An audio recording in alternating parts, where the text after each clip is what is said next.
이건 정말 믿기 어려운 소식입니다. 지금 전 세계가 떠들썩한 이유, 그 중심에 또다시 한국의 수달이 있습니다.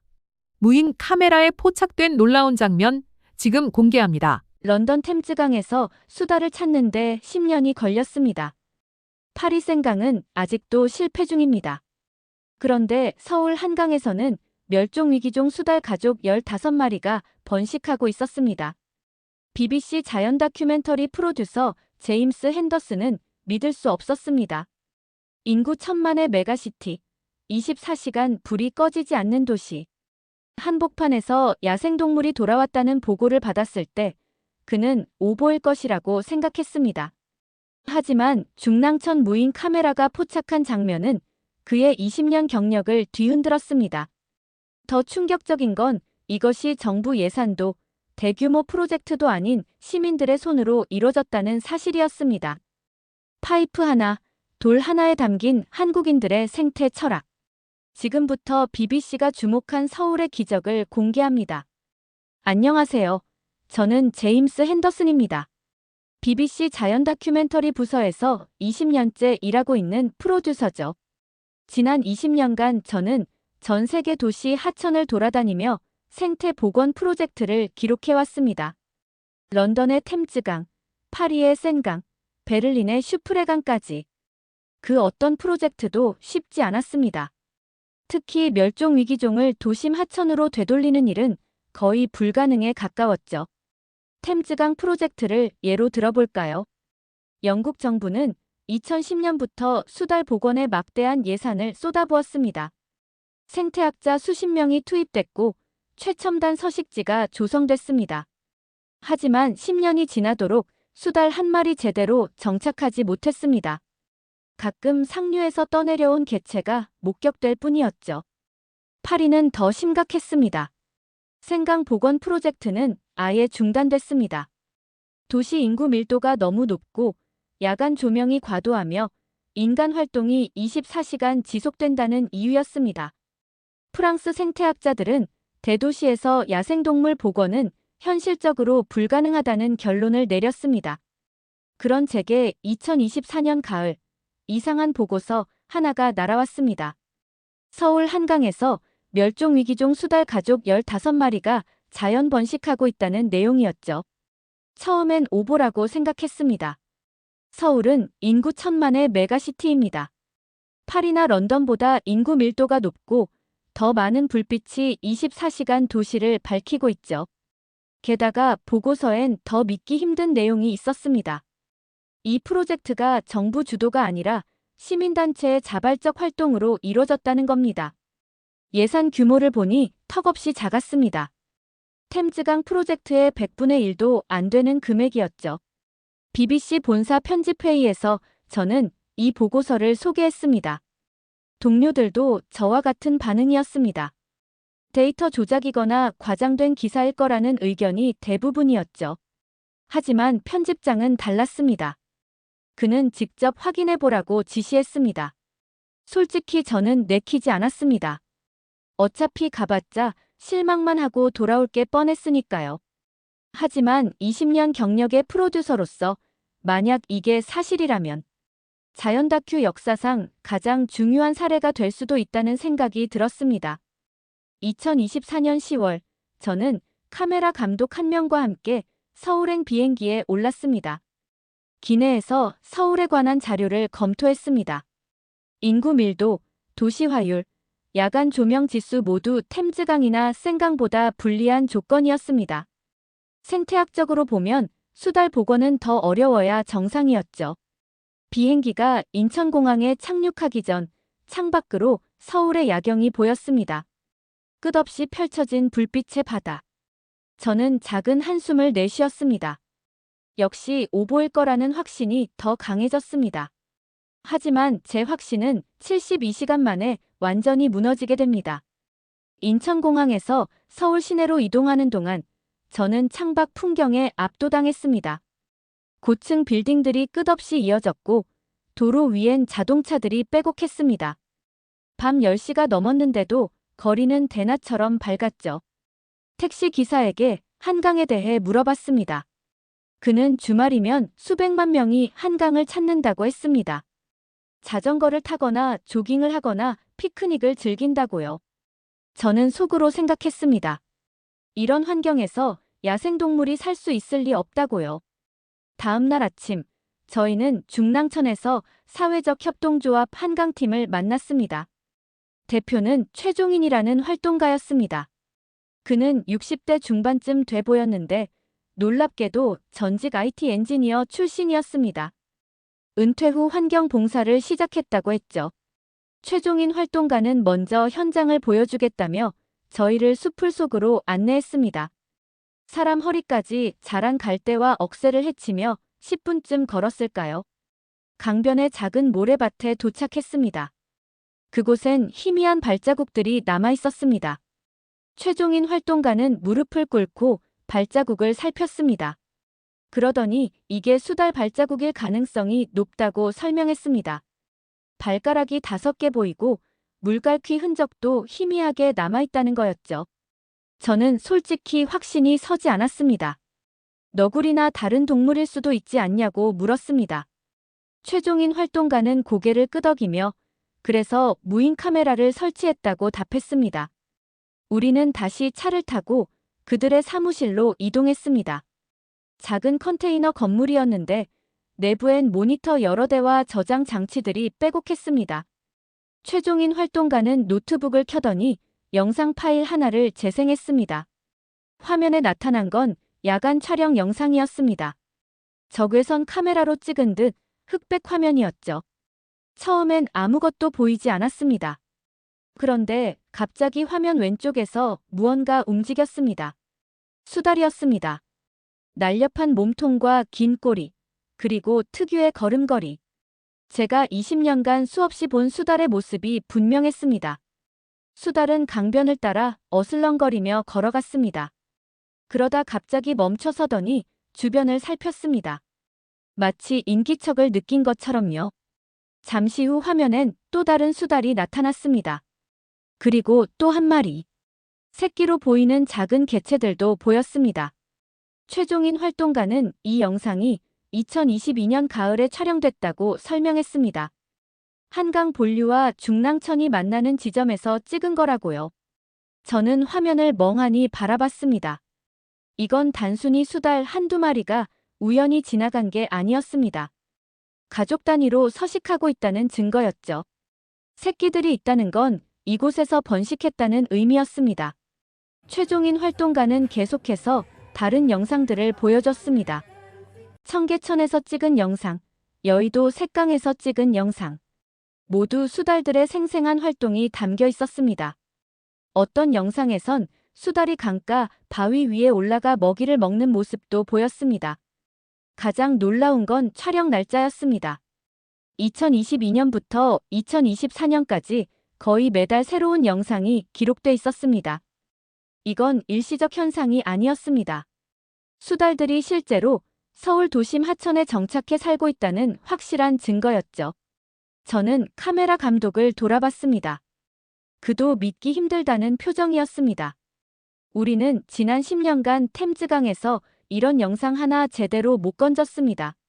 그런데 서울에선 수십 개의 영상이 축적돼 있었습니다. 최종인 활동가는 담담하게 말했습니다. 서울시가 공식 집계한 수달 개체수는 15마리라고요. 하지만 실제론 그보다 많을 거라고 했습니다. 무인 카메라가 설치되지 않은 곳도 많고 야간에만 활동하는 개체들도 있으니까요. 저는 한동안 말을 잇지 못했습니다. 제 머릿속엔 한 가지 생각만 맴돌았습니다. 대체 어떻게 이런 일이 가능한 걸까요?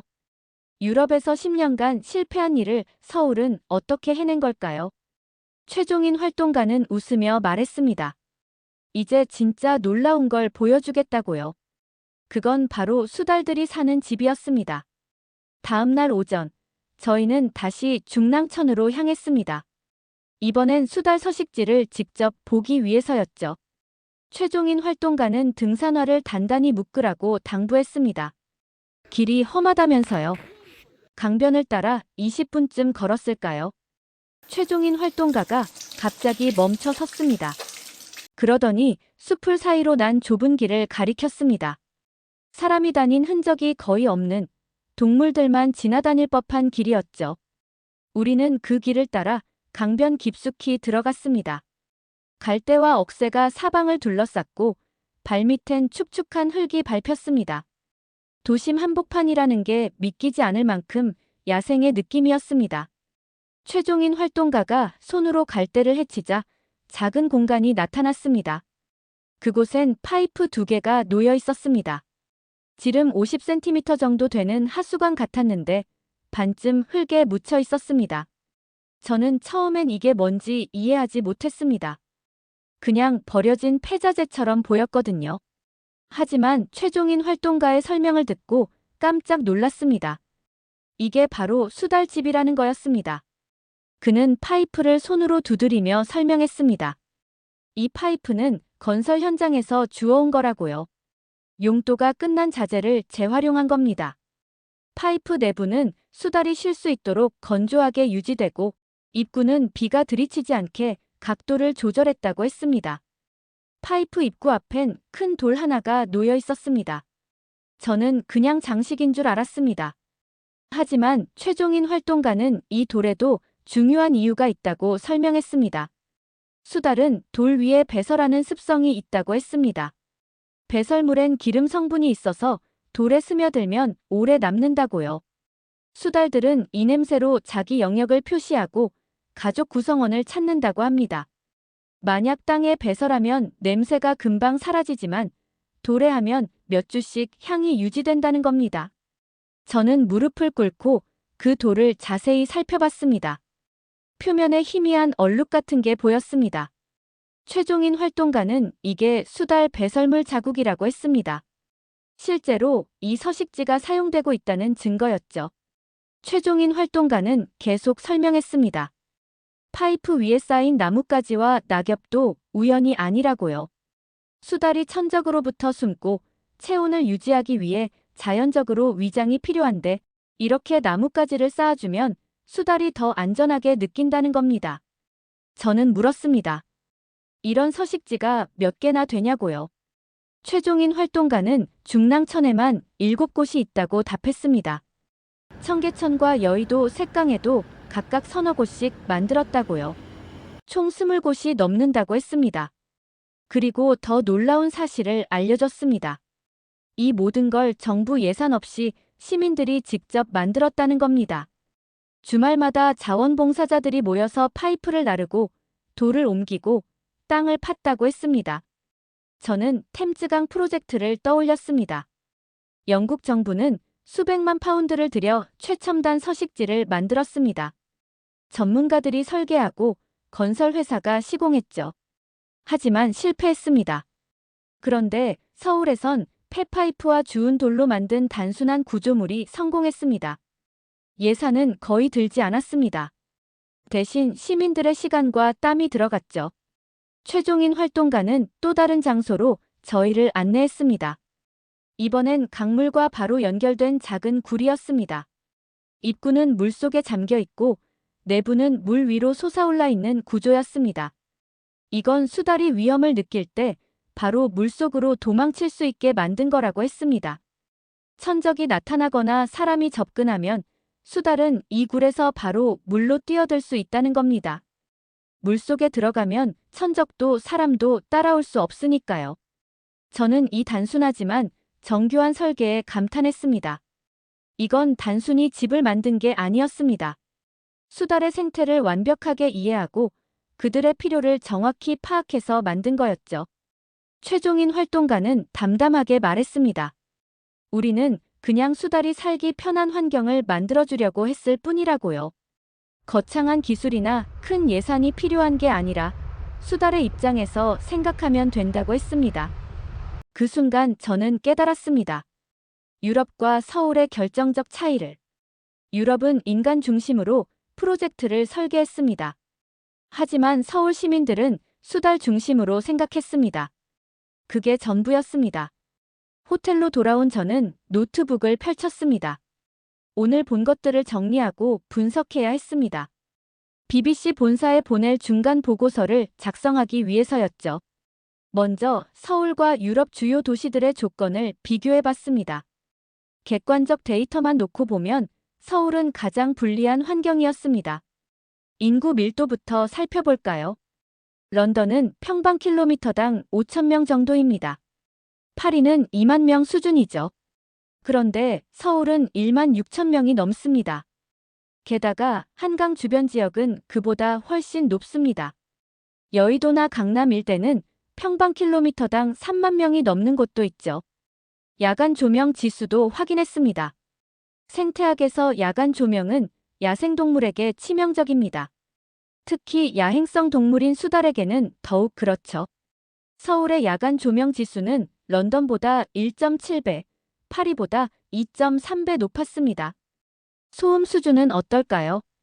한강변엔 올림픽대로와 강변북로 같은 주요 도로가 지나갑니다. 24시간 차량이 달리죠. 주말엔 수백만 명이 한강공원을 찾습니다. 자전거, 인라인 스케이트, 조깅하는 사람들로 가득합니다. 객관적 지표만 보면 서울은 수달이 살 수 없는 환경이었습니다. 그런데 실제론 15마리 이상이 서식하고 번식까지 하고 있었죠. 이건 생태학 교과서를 다시 써야 할 만큼 놀라운 일이었습니다. 저는 템즈강 프로젝트 자료를 다시 꺼내봤습니다. 영국은 2010년부터 10년간 수달 복원에 780만 파운드를 투입했습니다. 우리 돈으로 약 130억 원입니다. 옥스퍼드 대학과 임페리얼 칼리지의 생태학자 30명이 참여했죠. 그들은 템즈강 상류에 첨단 서식지를 만들었습니다. 온도 조절 시스템이 있고 수질 모니터링 장비가 설치됐습니다. CCTV로 24시간 관찰했죠. 하지만 10년간 정착한 수달은 단 3마리 뿐이었습니다. 번식은 한 번도 확인되지 않았습니다. 베를린의 슈프레강 프로젝트도 비슷했습니다. 독일 정부는 500만 유로를 들였습니다. 첨단 생태공학 기술을 동원했죠. 하지만 8년이 지난 지금까지 수달은 단 한 마리도 정착하지 않았습니다. 파리는 아예 포기했습니다. 생강 수질이 개선됐지만 도시 환경 자체가 야생동물에게 적합하지 않다는 결론을 내렸죠. 프랑스 생태학자들은 인구 1,000만 이상 대도시에서 멸종위기종 복원은 불가능하다고 공식 발표했습니다. 그런데 서울은 해냈습니다. 예산은 템즈강의 100분의 1도 안 됐습니다. 첨단 장비도 없었습니다. 대신 폐파이프와 주운 돌이 있었죠.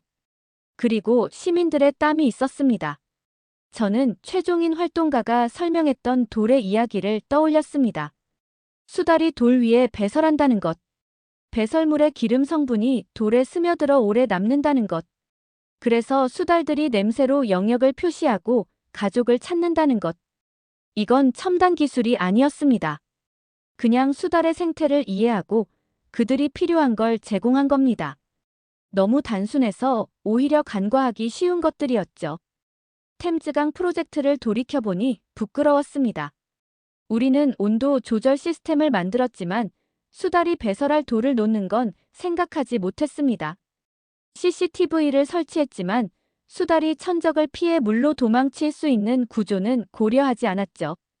우리는 인간의 관점에서 완벽한 서식지를 설계했습니다.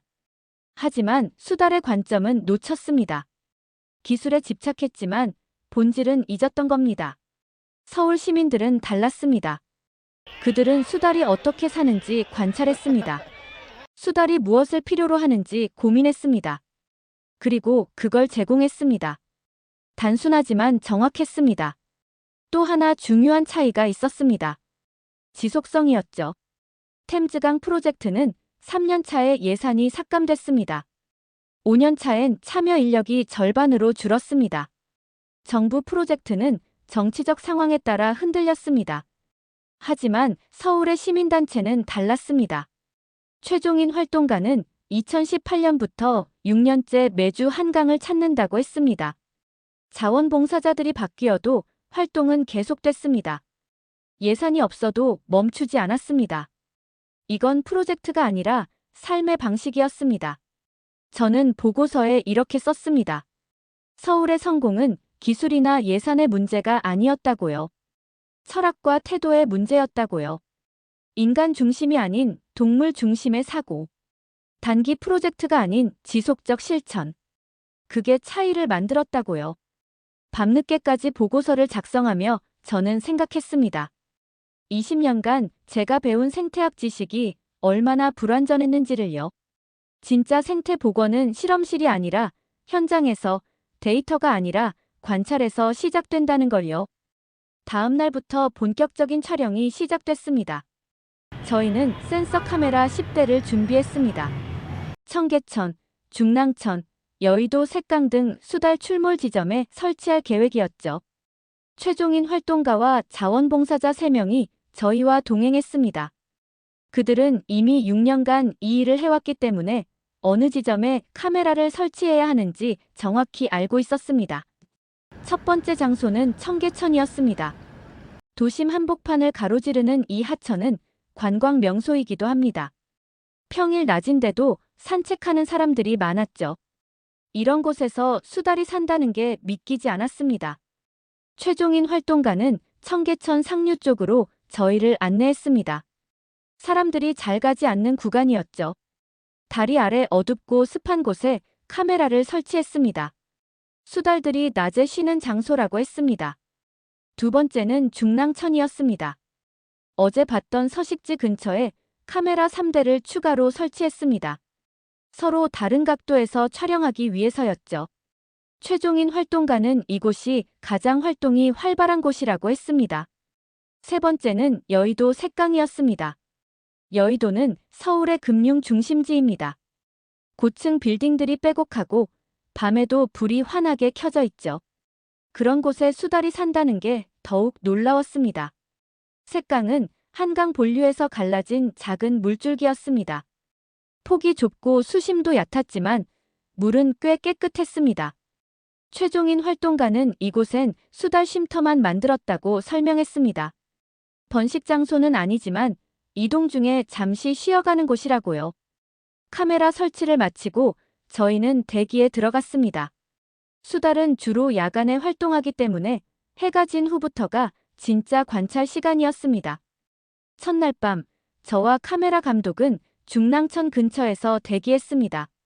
차 안에서 노트북으로 실시간 영상을 모니터링했죠. 밤 9시쯤 첫 번째 움직임이 포착됐습니다. 화면에 너구리 한 마리가 나타났습니다. 강변을 따라 걸어가더니 물가에서 무언가를 뒤적였습니다. 먹이를 찾는 것 같았죠. 최종인 활동가는 너구리가 나타나면 수달도 곧 온다고 말했습니다. 비슷한 시간대에 활동하기 때문이라고요. 30분쯤 지났을까요? 화면 왼쪽에서 다른 동물이 나타났습니다. 처음엔 고양이인 줄 알았습니다. 하지만 움직임이 달랐습니다. 더 날렵하고 조심스러웠죠. 최종인 활동가가 흥분된 목소리로 말했습니다. 살기라고요. 멸종위기 2급 야생동물이라고 했습니다. 고양이과 동물인데 야생에서 보기 매우 어렵다고요. 서울 도심에서 살기 촬영된 건 극히 드문 일이라고 했습니다. 살근 몇 분간 강변을 배회하다 사라졌습니다. 그리고 밤 11시쯤 드디어 수달이 나타났습니다. 성체로 보이는 큰 개체였습니다. 물가를 따라 천천히 이동하더니 바위 위에 올라갔습니다. 수달은 바위 위에서 몸을 비볐습니다. 최종인 활동가의 설명으론 물기를 털어내는 행동이라고 했습니다. 그러더니 주변을 살피고 다시 물속으로 들어갔습니다. 아마 먹이를 찾으러 간 것 같았습니다. 둘째 날은 청계천을 집중 관찰했습니다. 밤 10시쯤 카메라에 어린 수달 2마리가 포착됐습니다. 새끼들이 장난치듯 서로 쫓아다니는 모습이 찍혔죠. 어미로 보이는 개체는 조금 떨어진 곳에서 경계를 서고 있었습니다. 이 장면은 매우 중요한 의미가 있었습니다. 청계천에서도 번식이 이루어지고 있다는 증거였으니까요. 청계천은 중랑천보다 더 도심에 가깝고 사람들의 왕래도 많습니다.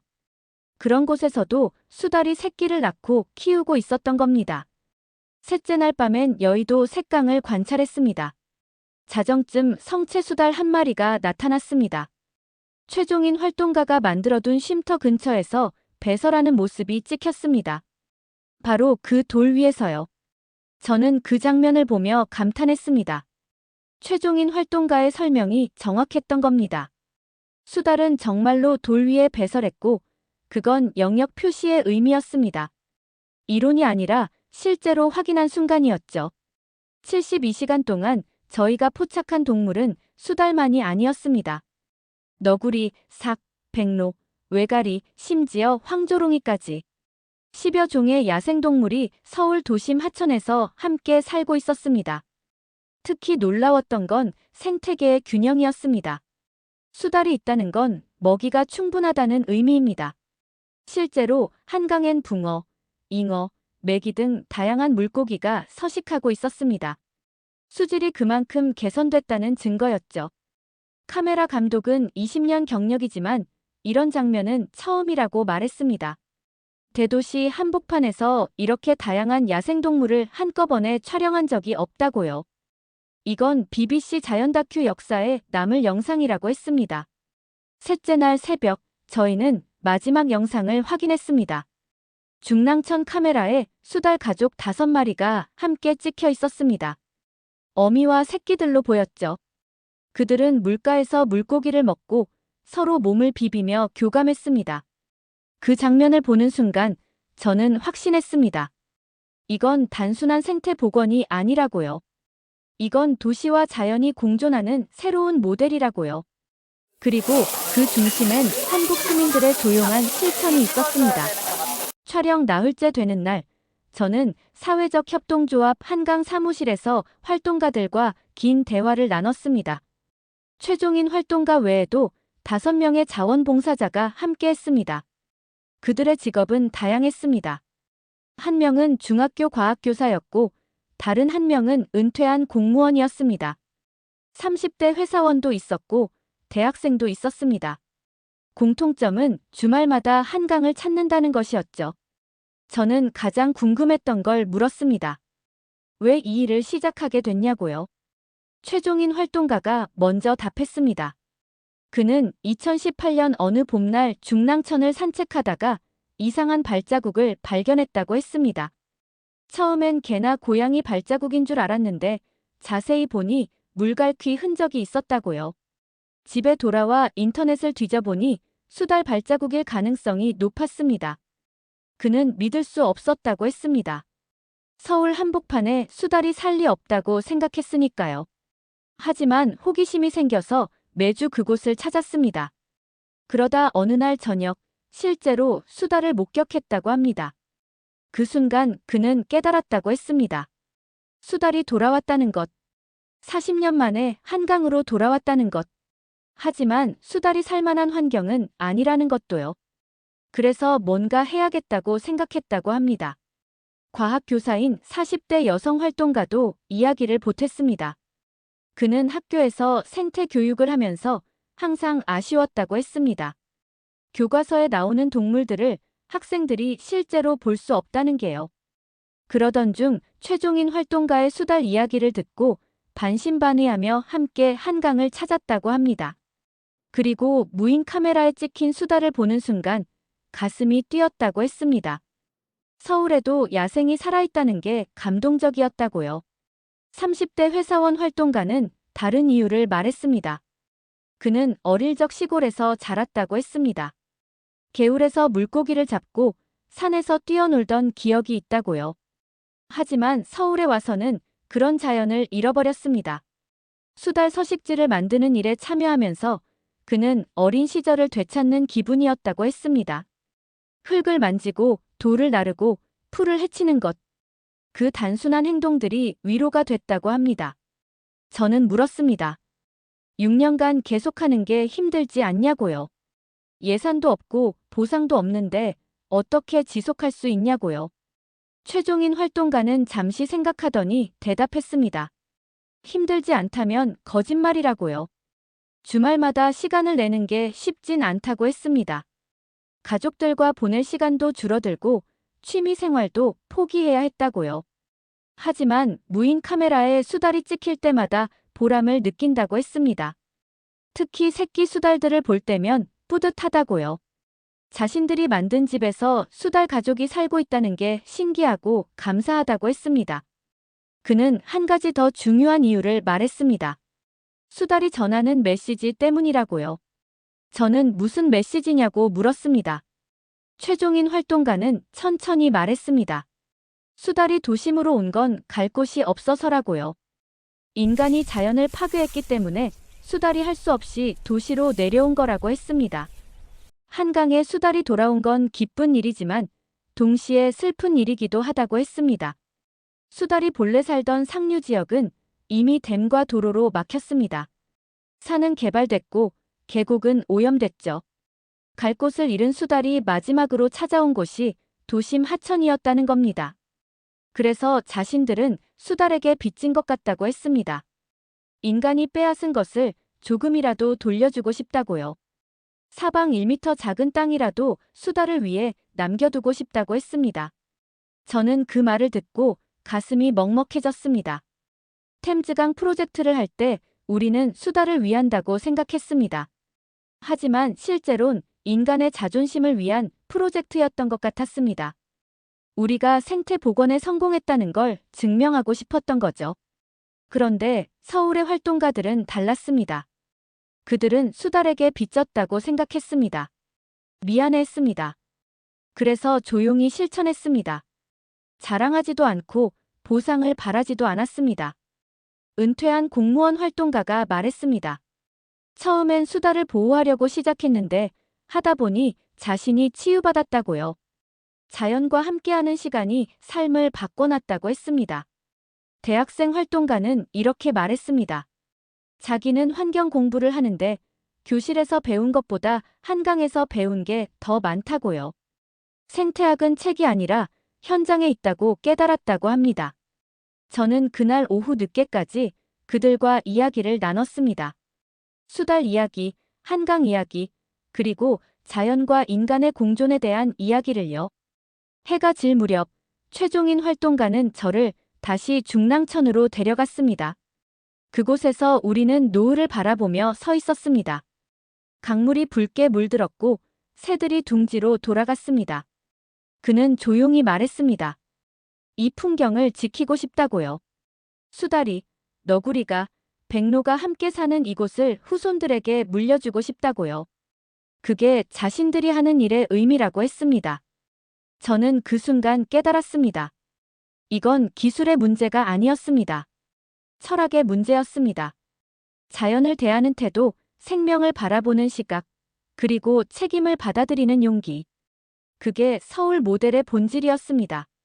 서울에서의 일주일이 끝나갈 무렵, 저는 호텔방에서 밤을 새워 영상을 편집했습니다.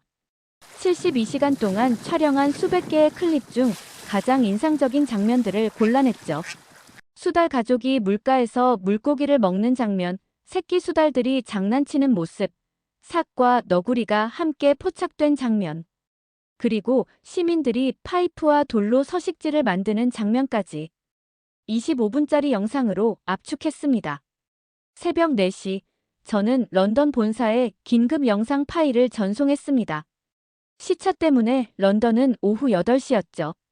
편집장은 즉시 영상을 확인하겠다고 답장을 보냈습니다. 2시간 후 편집장에게서 전화가 왔습니다. 그는 흥분한 목소리로 말했습니다. 이건 특집 다큐멘터리로 가야 한다고요. 단순한 리포트가 아니라 1시간짜리 프로그램으로 제작하자고 했습니다. 편집장은 특히 2장면에 주목했습니다. 첫 번째는 여의도 고층 빌딩을 배경으로 수달이 강변을 걷는 장면이었습니다. 도시와 자연의 대비가 극적이었죠. 두 번째는 시민들이 손수 만든 서식지 내부를 보여주는 장면이었습니다. 그는 이 영상이 전 세계에 충격을 줄 거라고 확신했습니다. 대도시 생태 복원의 새로운 가능성을 보여주는 역사적 기록이라고 평가했죠. 일주일 후 저는 런던으로 돌아왔습니다. 본사에선 이미 특집 다큐 제작이 확정된 상태였습니다. 하지만 저는 편집장에게 제안했습니다. 정식 방송 전에 유튜브로 먼저 공개하자고요. 이유가 있었습니다. 전 세계 생태학자들에게 빠르게 알리고 싶었습니다. 그들이 서울 모델을 연구하고 자기 도시에 적용할 수 있도록요. 방송 일정을 기다리면 몇 달이 걸릴 테니까요. 편집장은 고민 끝에 동의했습니다. 2024년 11월 첫째 주, 저희는 25분짜리 영상을 BBC 자연 다큐 공식 유튜브 채널에 올렸습니다. 제목은 이렇게 붙였습니다. 서울의 기적, 도시로 돌아온 수달들. 영상은 공개 6시간 만에 조회수 100만을 넘었습니다. 24시간 후엔 500만이 됐죠. 댓글이 쏟아졌습니다. 대부분 놀라움과 감탄의 반응이었습니다. 런던의 환경운동가는 이렇게 썼습니다. 템즈강 프로젝트에 10년간 참여했지만 부끄럽다고요. 서울에서 배워야겠다고 했습니다. 파리의 생태학자는 불가능하다고 생각했던 일이 가능하다는 걸 서울이 증명했다고 댓글을 남겼습니다. 프랑스 정부가 이 영상을 봐야 한다고 강조했죠. 뉴욕의 도시계획관은 센트럴파크에도 적용할 수 있겠다며 구체적 질문들을 올렸습니다. 예산 규모, 필요한 인력, 서식지 제작 방법 등을 물었습니다. 가장 인상적이었던 건 도쿄의 환경단체 반응이었습니다. 그들은 즉시 서울 방문을 계획한다고 했습니다. 스미다강 복원 프로젝트에 서울 모델을 참고하고 싶다고요. 72시간 후 조회수는 5천만을 돌파했습니다. BBC 자연 다큐 역사상 가장 빠른 속도였죠. 전 세계 언론들이 이 영상을 보도하기 시작했습니다. CNN은 아시아 뉴스 시간에 10분 동안 특집으로 다뤘습니다. 앵커는 서울이 도시 생태 복원의 새로운 표준을 제시했다고 평가했습니다. 그리고 미국 주요 도시들도 서울 모델을 연구해야 한다고 강조했죠. 로이터 통신은 팩트 중심으로 보도했습니다. 서울의 인구 밀도, 예산 규모, 시민 참여 방식 등을 구체적으로 분석했습니다. 그리고 이것이 정부 주도가 아닌 시민 주도 프로젝트라는 점을 부각했습니다. 가디언은 더 깊이 파고들었습니다. 왜 유럽은 실패하고 서울은 성공했는가라는 제목의 장문 기사를 실었습니다. 철학과 태도의 차이를 분석했죠. 일주일 후 유튜브 조회수는 1억을 넘어섰습니다. 다큐멘터리 역사상 가장 빠르게 1억 뷰를 달성한 자연 콘텐츠였습니다. 40개 언어로 자막이 제작됐고 전 세계에서 시청됐습니다. BBC 본사는 예상치 못한 반응에 놀랐습니다. 편집장은 저에게 말했습니다. 20년 프로듀서 생활 중 이런 반응은 처음이라고요. 사람들이 단순히 수다를 보고 감탄하는 게 아니라 서울 시민들의 태도에 감동한다고 했습니다. 각국 정부와 환경단체에서 문의가 쏟아졌습니다. 서울 모델에 대한 자세한 자료를 요청했고 최종인 활동가 연락처를 물었습니다. 벤치마킹 방문을 희망하는 곳도 많았죠. 유엔 생물 다양성 협약 사무국에서도 연락이 왔습니다. 2025년 총회에서 서울 사례를 공식 발표하고 싶다고 했습니다. 도시 생태 복원 모범 사례로 등재하겠다는 거였습니다. 가장 의미 있었던 건 템즈강 복원팀의 반응이었습니다. 프로젝트 책임자가 제게 이메일을 보냈습니다. 서울 방문을 준비 중이라고요. 최종인 활동가를 만나 직접 배우고 싶다고 했습니다. 저는 그에게 답장을 보냈습니다. 서울에 가면 거창한 시설을 기대하지 말라고요. 폐파이프와 돌로 만든 단순한 구조물만 보게 될 거라고 했습니다. 하지만 그 안에 담긴 철학은 어떤 첨단 기술보다 값지다고 덧붙였습니다. 영상이 공개된 지 한 달 후 조회수는 1억 2천만을 넘어섰습니다.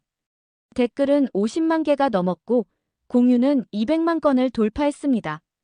세계가 서울의 수다를 주목했습니다.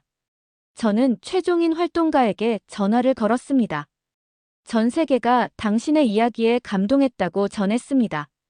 그는 담담하게 답했습니다. 감동받을 일이 아니라고요. 당연히 해야 할 일을 했을 뿐이라고 했습니다. 그 겸손함이 또다시 저를 감동시켰습니다. 서울 모델의 진짜 힘은 바로 그 겸손함에서 나온다는 걸 다시 한번 깨달았습니다. 2025년 봄, 저는 다시 서울을 찾았습니다. 이번엔 취재가 아니라 다른 이유 때문이었습니다. 유엔 생물 다양성 협약 도시 생태계 워크숍이 서울에서 열렸거든요. 신개국에서 200명이 넘는 생태학자와 환경활동가들이 모였습니다. 모두 한 가지 목적으로 왔습니다. 서울 모델을 배우기 위해서였죠. 워크숍 첫날, 최종인 활동가가 기조연설을 했습니다. 그는 여전히 검소한 옷차림이었고 발표 자료도 단순했습니다. 화려한 프레젠테이션 대신 현장 사진들을 보여줬죠. 그는 6년간의 활동을 담담하게 설명했습니다. 어떻게 서식지를 만들었는지, 왜 돌을 놓았는지, 수달이 무엇을 필요로 하는지. 기술적인 내용보다는 수달의 관점에서 이야기했습니다. 청중들은 숨죽이며 들었습니다. 질의응답 시간에 손이 쏟아졌습니다. 런던에서 온 환경운동가는 템즈강에도 적용할 수 있겠냐고 물었습니다. 최종인 활동가는 당연하다고 답했습니다. 다만 템즈강 수달의 습성을 먼저 관찰해야 한다고 조언했죠. 파리에서 온 생태학자는 예산이 얼마나 드냐고 물었습니다. 최종인 활동가는 웃으며 답했습니다. 파이프 하나에 몇만 원, 돌은 공짜라고요. 중요한 건 돈이 아니라 시간과 관심이라고 했습니다. 도쿄에서 온 활동가는 시민 참여를 어떻게 이끌어냈냐고 물었습니다. 최종인 활동가는 특별한 방법이 없다고 했습니다. 그냥 꾸준히 했을 뿐이라고요. 사람들은 진정성을 알아본다고 덧붙였습니다. 오후엔 현장 답사가 있었습니다. 200명의 참가자들이 중랑천을 찾았습니다. 최종인 활동가는 직접 만든 서식지들을 하나하나 설명했습니다. 참가자들은 사진을 찍고 메모를 했습니다. 특히 관심을 끈 건 돌이었습니다. 수달 배설물 자국이 남은 그 돌을요. 독일 생태학자는 무릎을 꿇고 한참 돌을 관찰했습니다. 그러더니 말했습니다. 이렇게 단순한 것을 우리는 왜 생각하지 못했을까요? 저녁엔 비공식 모임이 있었습니다. 각국 활동가들이 자기 나라의 상황을 공유했습니다. 대부분 비슷한 고민을 안고 있었습니다. 예산 부족, 정부 무관심, 시민 참여 저조. 최종인 활동가는 조용히 들었습니다. 그러다 말했습니다. 처음부터 완벽할 순 없다고요. 자신들도 시행착오가 많았다고 했습니다. 중요한 건 포기하지 않는 거라고 강조했죠. 워크숍 마지막 날, UN 생물 다양성 협약 사무총장이 발표했습니다. 서울 모델을 공식 모범 사례로 등재한다고요. 그리고 각국 정부에 이 모델을 연구하고 적용할 것을 권고한다고 밝혔습니다. 사무총장은 서울 모델의 3가지 핵심을 정리했습니다. 첫째, 동물 중심의 사고. 둘째, 시민 주도의 실천. 셋째, 지속 가능한 활동. 이 3가지가 성공의 열쇠였다고 평가했습니다. 워크숍이 끝난 후 저는 템즈강 복원팀 책임자를 만났습니다. 그는 2주간 서울에 머물며 최종인 활동가와 함께 활동할 계획이라고 했습니다. 런던으로 돌아가면 서울 모델을 적용하겠다고 다짐했죠. 베를린 팀도 비슷한 계획을 세웠습니다. 도쿄 팀은 이미 스미다강에서 시범 서식지 3곳을 만들었다고 보고했습니다. 서울 모델을 참고했다면서요. 가장 놀라웠던 건 파리였습니다. 포기했던 생강 프로젝트를 재개한다고 발표했습니다. 이번엔 시민 참여형으로 방향을 바꾼다고 했습니다. 서울에서 희망을 봤다면서요. 저는 마지막 날 저녁 다시 최종인 활동가와 중랑천을 찾았습니다. 해질녘 강변엔 사람들이 산책하고 있었습니다. 아이들이 뛰어놀고 연인들이 벤치에 앉아 있었죠. 최종인 활동가는 말했습니다. 이 풍경이 좋다고요. 사람과 수달이 같은 공간에서 살아가는 것. 서로를 해치지 않고 공존하는 것. 그게 자신이 꿈꾸는 세상이라고 했습니다. 저는 물었습니다. 앞으로의 계획이 뭐냐고요. 최종인 활동가는 웃으며 답했습니다. 계속 이 일을 할 거라고요. 수달이 안전하게 살 수 있을 때까지. 그리고 다음 세대에 이 경험을 전달할 거라고 했습니다. 해가 완전히 지고 어둠이 내렸습니다. 멀리서 물소리가 들렸습니다. 어쩌면 수달이 활동을 시작했을지도 몰랐죠. 저는 서울을 떠나며 생각했습니다. 이 도시가 증명한 건 단순히 생태 복원의 가능성이 아니었습니다. 인간이 자연과 어떻게 관계 맺어야 하는지, 우리가 무엇을 책임져야 하는지 그 근본적인 질문에 대한 답이었습니다. 서울은 보여줬습니다. 불가능은 없다는 것을. 거창한 기술이나 막대한 예산 없이도 변화는 가능하다는 것을. 필요한 건 진정성과 끈기, 그리고 생명을 향한 겸손한 태도뿐이라는 것을요. 런던으로 돌아가는 비행기 안에서 저는 창밖을 바라봤습니다. 구름 위로 햇빛이 쏟아지고 있었습니다. 저는 확신했습니다. 서울이 시작한 변화는 이제 멈추지 않을 거라고요. 템즈강에도, 센강에도, 스미다강에도 수달이 돌아올 날이 올 겁니다. 그때 우리는 말할 수 있을 겁니다. 서울이 가능성을 열어줬다고. 한국 시민들이 길을 보여줬다고요. 20년 프로듀서 생활 중 가장 의미 있는 작업이었습니다. 저는 단순히 다큐멘터리를 만든 게 아니었습니다. 희망을 기록한 겁니다. 그리고 그 희망은 지금 이 순간도 한강을 따라 흐르고 있습니다. 오늘 이야기가 감동적이었다면 구독과 좋아요 부탁드립니다. 끝까지 시청해주셔서 감사합니다.